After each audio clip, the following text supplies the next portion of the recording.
Ok, soyez les bienvenus encore. Je crois que la pause nous a fait du bien, n'est-ce pas? Oui. Voilà, ça nous a fortifiés. On est prêt à tenir jusqu'à 14h au moins. Je vais encore laisser la parole à Raymond, vous allez voir.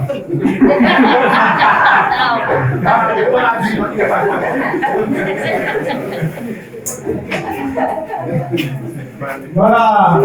Avant d'arriver, on va te demander de bien vouloir venir devant. Alors, et si on faisait comme ça, voilà.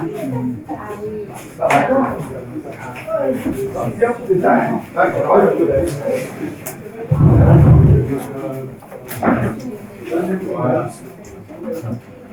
Voilà. Alors que nous préparions les 40 ans de Jem Togo, on était en train de prier. Par rapport à ça, on cherchait un peu la direction du Seigneur, on partageait les idées. Un élément qui est revenu, c'était d'écouter les anciens nous parler.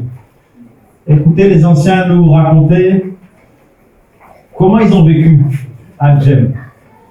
Quelles sont les choses que Jem a bâties dans leur vie? Quels sont aussi les défis qu'ils ont rencontrés? Comment ils les ont surmontés? La jeune génération avait vraiment soif d'entendre ces personnes plus âgées, plus matures, qui ont passé par des expériences que nous autres n'avons pas encore connues. Et on s'est dit, ça va vraiment nous aider. Donc c'est dans ce sens que on a demandé à quelques personnes, on ne peut pas écouter tout le monde, il y a aussi d'autres anciens qui sont assis dans l'assemblée. On a juste choisi certaines. Ce n'était pas prévu que ce soit seulement des femmes, mais voilà, gloire à Dieu, honneur aux femmes aujourd'hui. Hier, on écoutait beaucoup d'hommes parler, donc voilà, aujourd'hui, on écoute les dames. Donc, je vais leur poser quelques questions, et puis voilà, on va les écouter, que cela soit édifiant pour chacun d'entre nous. Donc, je vais laisser trop à la moins ancienne. Alors, j'ai dit des anciens, parce que certains vont dire, mais en quoi est-ce que cette jeune femme est une ancienne? Pour son cas, c'est un peu différent. Rebecca serait Rebecca et Yann seraient la fille de Raymond et Irène. C'est à cet effet que nous l'avons invitée devant en tant que fille de Djemien. Mais pas mal de générations représentées ici, n'est-ce pas? Et certains d'entre nous ont des parents djemmiens, mais aussi beaucoup d'entre nous ont des enfants. Et on s'est dit que ce serait super de pouvoir aussi l'écouter. Donc Rebecca et Yann, sois la bienvenue. Merci. On est content de t'avoir parmi nous. Alors dis-nous un peu, qu'est-ce que tu retiens de ton enfance passée ici au Togo, sur une base de Djem, avec des parents djemmiens? Quelles sont les bonnes choses que tu as retenues? Quelles sont peut-être les valeurs que tu as gagnées en grandissant dans ce contexte? Bon, moi je suis un peu tombée dedans dans la marmite, j'avais rien demandé du tout. Voilà, je me suis retrouvée dedans. Mais ce que je retiens, c'est que grâce à mes parents, j'ai rencontré Jésus. Voilà, j'avais 5 ans, donc j'ai rencontré Jésus sur les petites marches là-bas, de la base. J'ai imité les grands. Parce que oui, il y avait mes parents pour l'éducation, mais il y avait aussi tout le côté de la famille djemmienne qui était là. Et je voyais les journées de jeûne où ils ne mangeaient pas. Et moi, à 5 ans, je ne sais pas qu'est-ce qui m'a pris, mais voilà, je me suis dit, je me suis mise sur ces petites marches avec ma petite Bible. Et le ding-dong sonnait et maman me disait viens manger, viens manger. Et moi je lui disais non, je ne vais pas manger, moi je jeûne aujourd'hui. Et c'est à ce moment-là que j'ai dit à Jésus, voilà, moi aussi je veux te donner ma vie. Et maman elle me disait mais non, c'est pas grave, elle veut venir manger après. Mais j'ai tenu jusqu'au soir. Acclamons le Seigneur pour la vie de Rebecca. Et après, moi j'aimais beaucoup, surtout quand il y avait des écoles, parce que j'étais fourrée à droite et à gauche dans les chambres, à discuter. Et manger à l'africaine. Donc quand les parents me trouvaient plus, c'est que j'étais dans une chambre en train d'embêter peut-être les sœurs qui voulaient dormir, mais voilà. chouette. Et sinon, j'ai fait partie de la première école FJ, donc j'avais 7 ans. Équipe, voilà. Et avec Darren et Geneux, elles m'ont aussi. J'étais un abonnement avec tous les camps FJ, enfin presque, à part quand on partait en Suisse. Enfin, là, j'étais en Suisse. Mais sinon, voilà, ma base à moi, c'était vraiment mes parents, la famille génienne et tous les camps FJ, où j'ai quand même reçu des bases vraiment chrétiennes. Et merci Darren, merci Geneux. Voilà. Est-ce que le fait de vivre justement en communauté avec différentes personnes, voir des gens de différentes cultures qui venaient, j'ai l'impression que ça t'a équipé, ça t'a formé. Est-ce que ça a favorisé peut-être ton retour après en Suisse? Comment est-ce que tu as vu un peu peut-être la différence avec d'autres personnes en Suisse ou ailleurs qui n'ont pas grandi dans ce contexte-là? Qu'est-ce que tu as retenu? Alors, il faut savoir, pour moi, que rentrer en Suisse était déjà très compliqué. Il m'a fallu 2 ans pour accepter que je rentrais en Suisse. J'avais 14 ans et demi. Et, choc culturel. Voilà. Et puis, la mentalité, tout simplement, les chiffres n'étaient pas pareils, l'école n'était pas pareille, le système scolaire n'était pas pareil. Les copines, c'est pas genre j'ai envie d'aller voir une copine, non, c'est tu prends rendez-vous avant d'y aller, et si les parents disent oui ou non, tu vas, quoi. Or que moi, c'était toc toc, j'arrive, quoi. Donc, et puis aussi, pourtant je suis blanche, mais j'ai vécu le racisme à l'école. Je rentrais à l'école en pleurant. J'ai vécu vraiment l'injustice, voilà, parce que j'étais pas au même niveau que tous les autres collègues de classe qui pensaient peut-être aux garçons, qui pensaient à s'amuser. Moi, j'étais à essayer de m'en sortir déjà, de comprendre ce qui se passait à l'école. Hein. Et voilà. Donc, c'est vrai que mon retour, en tout cas pour moi, c'était très compliqué. En tant qu'enfant de Djémien, bien sûr, Raymond et Irène avaient fait de leur mieux, comme tous les parents. Ils ont tout donné ce qu'ils avaient, ils ont aussi fait des erreurs, c'est sûr. Quel conseil tu pourrais donner aux parents, Djémien, justement, nous autres qui sommes dans la mission, qui avons des enfants? Est-ce que tu as vu certaines choses que tes parents auraient pu faire différemment et que nous autres aussi, on pourrait gagner comme conseil? C'est pas du tout pour jeter la pierre à quelqu'un, on est bien d'accord, mais c'est justement pour que nous qui avons des enfants dans la mission, on ne répète pas les mêmes erreurs, justement. Est-ce que tu as un conseil à nous donner, à nous les parents? Justement, n'oubliez pas que vous avez des enfants. Voilà, parce que, disons, nous, moi, c'était pas mon choix de tomber dedans. Je suis arrivée pouf, et puis aujourd'hui, j'en rends grâce parce que je marche avec Jésus. Mais c'est vrai que je me rappelle qu'au début, pour moi, c'était compliqué parce que déjà, j'entendais tout le monde dire maman, papa, et puis moi, j'étais non, c'est bon, maman, papa, c'est papa. Voilà, et puis, je viens d'une autre histoire aussi, mais j'ai eu du mal vraiment à me dire que c'était la mentalité qui disait maman, papa, et pour moi, vu mon histoire, c'était encore plus compliqué de savoir que je devais les partager en fait. Et surtout que des fois j'allais chez maman, simplement parler ou jouer. Oui, alors j'ai 30 minutes parce qu'après j'ai un rendez-vous. Et puis moi j'étais là, nous on jouait beaucoup avec mon frère dans la grande halle, et puis il y avait les jumelles africaines qui venaient du village, on avait des copines. Mais c'est vrai que des fois j'en voulais au Djémien parce que j'avais l'impression qu'ils ne me laissaient pas le temps mon temps avec mes parents. Et je trouvais que mes parents, ils donnaient déjà assez beaucoup de leur temps à droite, à gauche. Donc voilà. Mais je tiens à préciser que par la suite, ils ont bloqué, je crois, 1 jour par semaine, ou un week-end, je sais pas, maman dira après éventuellement.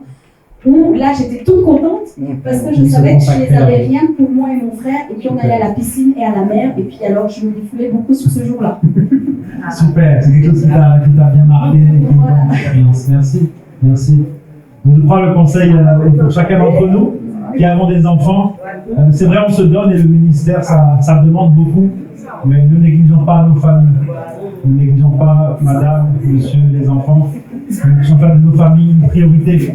Et pourquoi pas, comme le conseil était donné à la fin, de bloquer un jour, bien un temps spécial par semaine où on ne répond pas au téléphone, on n'est pas sur WhatsApp, on n'est pas dans des réunions, mais on est concentré sur la famille. C'est très important. Merci, c'est mon conseil plein de sagesse. Que le Seigneur te bénisse. Acclamons le Seigneur pour la vie de Rebecca. Je vais donner le micro à sa maman. On va enchaîner avec sa maman, Irène. Voilà, notre doyenne, qui a passé pas mal de temps dans la mission, aux côtés d'Anne-Marie, comment je vais le qualifier, je ne sais pas, on le connaît, qui bougeait beaucoup à droite à gauche, qui prenait aussi, voilà, qui avait le leadership aussi. Comment tu as vécu à GEM? Qu'est-ce que tu pourrais nous dire? Qu'est-ce que GEM t'a apporté durant toutes ces années? Avec le temps, quand tu regardes un peu dans le passé, quelles sont les valeurs, quels sont les bienfaits que GEM a mis dans ta vie au travers de GEM sans mission? Les deux valeurs que j'ai reçues à GEM, les deux enseignements, c'est le caractère de Dieu. On avait une semaine au début de l'école sur le caractère de Dieu. Et on en a parlé hier un peu de Dieu ne change pas. Ça a vraiment mis une base que Dieu ne change pas. Je peux vivre des hauts, des bas, des temps difficiles, mais Dieu est le même. Son caractère ne change pas. Ça s'est enraciné en moi. Et écouter la voix de Dieu. J'avais fait une école biblique avant, mais je n'ai pas reçu des outils comme j'ai reçu à GEM. Et écouter la voix de Dieu, ça m'a aussi marqué. Comme on l'a dit aussi dans la vie chrétienne, pour chacun d'entre nous et aussi en tant que GEMien, nous traversons des hauts, nous traversons aussi des bas. Dans les temps difficiles, dans les temps de tempête et les défis que tu as pu rencontrer, qu'est-ce qui t'a aidé à tenir? À quoi tu t'es rattaché? Qu'est-ce qui t'a aidé justement à pouvoir traverser ces temps difficiles, les défis? Comment tu les as relevés? C'est en fait en m'accrochant à Dieu, lui demander de continuer à me parler et savoir qu'il est le même, que ça ne change pas.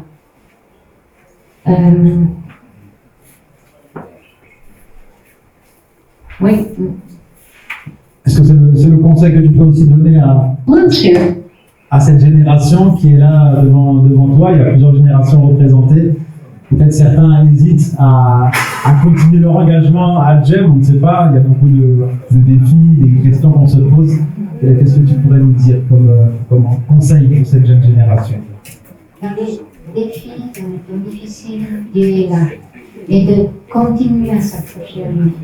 Et une autre chose qui était très importante pour moi, c'est de justement écouter la voix de Dieu, de savoir que je suis à la bonne place. Et ça m'a toujours aidé de dire, voilà, c'est Dieu qui m'a placé là, c'est lui qui m'a appelé.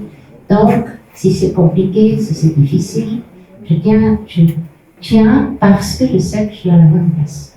Amen, amen. Acclamons le Seigneur pour la vie de Irène. Nous avons honoré hier aussi une de nos Ruth, maman Olga. Je crois que ta vie nous a vraiment touché, ce qu'on a dit hier aussi, par rapport à ton mari et à ton engagement. Est-ce que tu peux nous dire un peu plus sur qu'est-ce qui t'a poussé à rester en Côte d'Ivoire, alors que ce n'est pas... Je n'ai pas prévu cette question, mais elle te bouscule un peu. Qu'est-ce qui t'a poussé à rester, peut-être contre le vent des marées? Est-ce que tu peux nous en dire un peu plus sur cette situation? Merci beaucoup.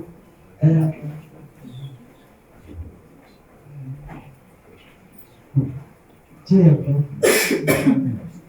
Effectivement, c'est ici que j'ai fait mon école ici. Je suis retourné. Après le décès de mon mari, j'ai effectivement demandé Dieu. Je voudrais retourner ici, revenir au Togo, passer à la maison. Je dis que j'ai une chambre chez moi, mon père a. J'ai une chambre dans la maison de mon père. Je vais rester à la maison et puis bon, je vais continuer. Et c'est clair pour moi de retourner, de rester en Côte d'Ivoire. J'ai même fait bagage pour venir ici. J'ai ramassé mes choses et puis je suis arrivé. Et Dieu a dit non, lève-toi. Retourne. J'ai dit si je dois retourner, Grâce est en train de passer BPC maintenant. Il faut qu'elle ait son BPC. Si elle a le BPC, parce que ce n'est pas évident de quitter l'autre pays pour venir ici, les choses sont un peu différentes. Si elle a son BPC, donc c'est toi qui peux quitter. Grâce va avoir 140,00. Juste. Je me regarde. Maintenant tu dis quoi? Maintenant tu dis quoi? J'ai eu la réponse. Bluetooth mode. Néanmoins, c'est mieux. Vraiment. D'accord. Tu vas retourner. J'étais resté dans l'encadrement un peu de l'école de l'aviation d'être ici sur la montagne en cette année 2012. J'étais resté un peu ici. Et puis bon, j'ai plié le bagage, je suis retourné. Et j'ai vu la fidélité de Dieu. Non. Si on dit Dieu est fidèle, c'est sa nature. Il est fidèle. Dieu ne m'a jamais abandonné. Je n'ai pas été abandonné. Avec la prière, le soutien de mes responsables, les Antou, les Thomas, ils m'ont encouragé. Thomas s'est déplacé pour venir me voir. Antou s'est déplacé pour venir me voir. Et ils m'ont encouragé. Vraiment encouragé avec tous les responsables ici, sur place là-bas. Le soutien des responsables et des Le soutien des responsables, ça m'a vraiment aidé. Et je suis resté, et je n'ai pas regretté de rester. Je n'ai pas regretté de rester. J'ai continué, j'ai reçu beaucoup de témoignages. Les gens disent, mais ce que vous n'avez pas fait à deux, et puis tu arrives à le faire comment? Tu procèdes comment? Quand je regarde, je sais que ce n'est pas moi. Ça ne vient pas de moi. C'est le Seigneur qui fait son travail. Donc c'est un peu... Quel conseil tu pourrais donner à quelqu'un justement qui traverse des épreuves difficiles et qui se pose des questions sur la suite de son engagement? Il faut vraiment écouter Dieu. Si c'est Dieu qui te parle, il faut agir, il faut obéir. Tout simplement. Si c'est Dieu qui te dit, reste là, reste. Dieu qui te dit va, il faut aller. C'est tout. Il faut vraiment être attentif à Dieu et savoir que c'est Dieu qui te dit de faire ce que tu es en train de faire. Voilà. Amen. Merci. Acclamons le Seigneur pour la vie. Des fois, on ne comprend pas forcément tout quand Dieu nous parle. L'essentiel, c'est de savoir et de lui obéir. Il ne va pas forcément tout nous montrer, il ne va pas nous donner toutes les explications qu'on aimerait avoir, c'est légitime. Mais je crois que, comme Doyen nous dit, si nous obéissons à sa voix, il va nous conduire à bon port. Merci beaucoup pour les encouragements. J'aimerais écouter également Sylviane, qui va nous donner un témoignage de ce que tu as vécu aussi à Djem. Alors, vous allez peut-être sourire, mais moi, quand j'ai eu cette confirmation comme quoi Dieu m'appelait ici, j'ai dit Seigneur, ok, je veux bien venir, mais moi je suis comme un petit peu comme Gédéon. Donc j'ai demandé un premier signe, ça n'a pas suffi, m'a fait un deuxième, après il fallait quand même un petit troisième pour compléter le tout. Et j'ai dit Seigneur, cette fois-ci je sais que tu veux vraiment que j'aille ici. Mais je partirai à une seule et unique condition, c'est que tu me donnes l'argent avant de partir. J'ai dit, je suis désolée, mais moi, j'ai pas assez de poids de partir sans argent. Et j'ai dit, Seigneur, si tu me veux vraiment là-bas, pour toi, rien n'est impossible. Il fallait savoir que mon église ne me soutenait pas, ma famille n'était pas chrétienne, disons, je dirais engagée. Donc, je savais que de ce côté-là, je n'aurais pas de soutien financier. J'ai dit, comment est-ce que je peux partir sans rien? Je sais bien que moi, je n'ai pas cette foi-là. Donc, tu me veux là-bas, il n'y a pas de problème, mais tu pourvois. Et une chose merveilleuse est arrivée, que je ne m'attendais absolument pas, c'est que j'ai fait un héritage. Et les temps difficiles que j'ai vécus ici, je ne peux pas dire que j'en ai vécu, parce que dès que je suis arrivée, je peux dire que vraiment, je me sentais comme un poisson dans l'eau. J'étais chez moi, c'était là où Dieu me voulait, j'étais vraiment bien. Des défis, j'en ai rencontré, des petites difficultés, oui, normales, mais à chaque fois, le Seigneur m'a donné des astuces le premier défi que j'ai rencontré, je dis Seigneur, mais je connais rien de leur culture, j'ai peur, j'ai peur de blesser, peur de peut-être de mal me comporter, qui vont mal interpréter ce que je dis, etc. et tout. Et j'étais seule dans une chambre parce qu'on avait mis la yovo sur la chambre pour bien honorer et tout. Je dis Seigneur, moi ça ne va pas ça. Je veux partager avec quelqu'un, je veux partager avec une sœur, comme ça on pourra discuter, on pourra prier ensemble et je pourrai aussi mieux découvrir leur culture. Et je voudrais vraiment remercier aujourd'hui ma sœur Eugénie qui est là, qui est venue depuis le Burkina, aussi pour moi. Et tu veux te lever, Eugénie, pour ceux qui te connaissent. Vraiment le Seigneur pour la vie de Eugénie.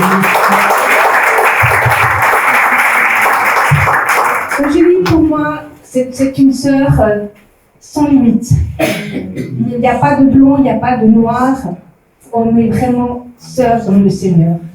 Et ça, cette amitié-là, elle est merveilleuse. Et c'est très fort entre nous. Et je te dis merci à Eugénie pour tout ce qu'elle m'a apporté. Excusez-moi, je suis assez émotive, comme vous pouvez le voir. Je ne pensais pas craquer. J'ai dit au Seigneur, je ne veux pas craquer, mais je ne craquerai pas. Donc ça ira. Voilà. Mais j'ai vraiment découvert l'amour de Christ à travers ma sœur et tout ce que nous avons partagé. C'était des temps bénis ici, vraiment des temps bénis. Et je loue le Seigneur d'avoir permis de pouvoir vivre ce temps ici pendant 5 ans. Amen. Je peux dire que je crois Dieu connaissait ton cœur, connaissait ton besoin et il a répondu aussi au travers de Eugénie. Le Seigneur aussi nous met chaque fois en contact comme ça avec des personnes qui vont vraiment jouer un grand rôle dans notre vie. N'oublions pas que Dieu est relationnel et il nous a créé à son image. Merci pour ton témoignage, Sylvia. Que le Seigneur te bénisse. Merci. On va terminer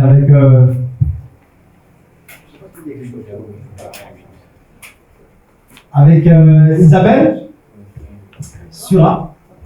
Voilà, Isabelle, dis-nous un peu dans ton parcours, quel impact Jeunesse en Mission a eu dans ta vie? Si tu peux résumer en quelques points.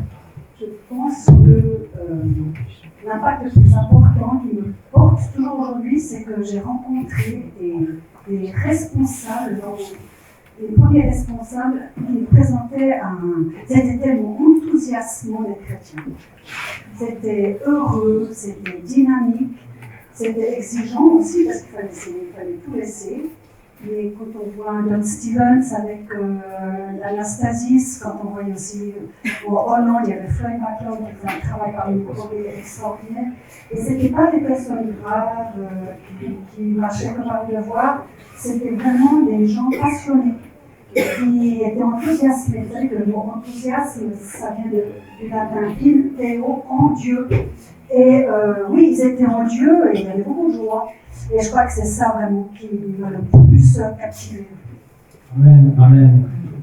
Est-ce que tu as aussi rencontré des défis tout au long de ce parcours? Mais non, pas du tout. Tout va bien, la vie est rose.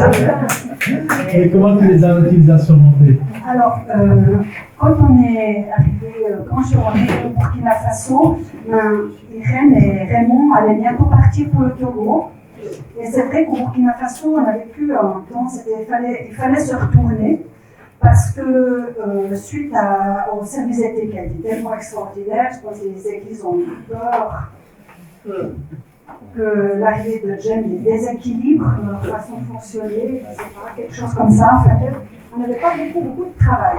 Et ça a été difficile. En fait, il y avait quand même quelques églises qui nous demandaient, mais c'était un peu difficile pour moi. Ça a été, on se posait des questions, qu'est-ce qu'on faisait là? Et pendant cette période, ce qui a été assez formidable, c'est donc comment je réagissais. Oui, je m'interrogeais, mais je m'accrochais. Je m'accrochais, ma place était là. En ce moment, à cette période, je savais que c'était ma place. Et ce qui s'est passé, c'est que on a eu pendant tout un temps un roulement de touristes qui débarquaient chez nous, sans qu'on sache comment ni pourquoi ils avaient notre adresse, Certains oui, parce que c'était des amis d'amis d'amis. Merci. Mais d'autres sont arrivés qui avaient traversé le désert en mobilette, d'autres avaient fait le tour de la côte à vélo. Il y avait des jeunes Canadiens qui venaient, il y avait une vieille dame qui voulait lui donner de l'eau, des gens farfelus, des gens qui faisaient la route. Et puis, alors, ce qui était intéressant, c'est que chez nous, à Ouaga, on habite dans un quartier populaire, c'est une maison, et on avait beaucoup de visites, beaucoup de Burkinabés, des amis qui venaient nous dire bonjour. Et en fait, c'est eux qui parlaient de Jésus à ces touristes. Et il y a eu des temps vraiment magnifiques. Je me rappelle un jeune couple de Canadiens qui disait, mais moi, on a eu 2 chocs culturels, on n'aurait jamais pensé être confrontés à l'évangile au Burkina Faso. Jamais. Il y avait le choc culturel Canada-Burkina, mais il y avait aussi de voir tous ces Burkinabés tellement engagés, tellement convaincus. Ils sont très évangélistes, les Burkinabés. Ils sont formidables. Ils ont une force de persuasion magnifique. Et donc, nous, on était les autres, on accueillait, et puis les choses se faisaient comme ça à la maison. Et ça a été une bénédiction. Amen, amen. Merci pour vos témoignages, vos parcours de vie qui nous ont édifiés. On va laisser le mot de la fin à Isabelle pour un conseil, voilà, à cette génération qui est là, nous qui marchons aussi à ce conseil. C'est vous qui devez me donner un conseil. Franchement, je vais vous dire, moi, je suis tellement impressionnée par votre engagement, par votre fougue. Et moi, je suis très impactée par vous, mais je n'ai pas de conseil à vous donner, si ce n'est, mais continuez à écouter ce qui est au fin fond de vous, parce que j'habite en vous.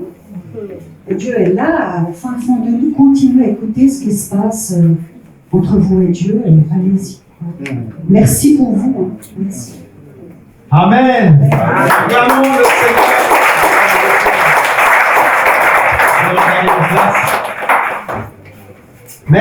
Merci pour vos conseils, vos partages précieux. Je vous demande un peu d'aide pour remettre les chefs